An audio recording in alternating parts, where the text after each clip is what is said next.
கபடி சொந்தங்கள் அனைவருக்கும் வணக்கம். நமது தொடர் கபடி பயிற்சியில் இன்றைக்கி 117வது நாள். நாளையிலேருந்து நான் ஸ்கில் எக்ஸ்பிளைன் வீடியோ மட்டும் போடுறேன். என்னால் தினமும் நாங்கள் என்ன பண்ணுறோம் ப்ளஸ்ஸு ஸ்கில் வீடியோ இது ரெண்டையும் என்னால் போட முடியல. அதனால் நாளையிலேருந்து நான் ஸ்கில் எக்ஸ்பிளைன் வீடியோ மட்டும் போடுறேன். உங்களுக்கு யூஸ்ஃபுல்லாக இருக்கும். அதே மாதிரி நாளைக்கு பசங்களுக்கு வெயிட் மேட்ச் இருக்குது. அதனால் இன்றைக்கி காலைல எப்பவும் போல் stretching and running work out முடிச்சுட்டு பசங்களுக்கு ஒரு 10 நிமிஷம் நல்லா ஏத்தரக்கம் ப்ராக்டிஸ் கொடுத்துட்டு அப்படியே கொஞ்சம் நேரம் ஸ்கில் எக்ஸ்பிளைன் பண்ணிவிட்டு அப்புறம் கிரவுண்ட் ஸ்கில் ப்ராக்டிஸ் பண்ணாங்க.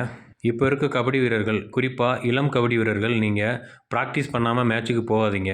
என்றைக்குமே நீங்கள் ப்ராக்டிஸ் பண்ணிட்டு தான் மேட்ச்சுக்கு போகணும். அப்புறம் மேட்ச்சுக்கு போகிறப்போ நீங்கள் எங்கே மேட்ச்சுக்கு போனாலும், உள்ளூரோ வெளியூரோ எங்கே மேட்ச்சுக்கு போனாலும் ஃபுட்டுக்கு நீங்கள் தனியாக காசு எடுத்துகிட்டு போங்க. அப்புறம் நீங்கள் தங்குறதுக்கு எல்லாமே உங்களுக்கு எல்லா சேஃப்டிக்கு உங்களுக்கு என்னென்ன தேவையோ எல்லாமே எடுத்துகிட்டு போங்க.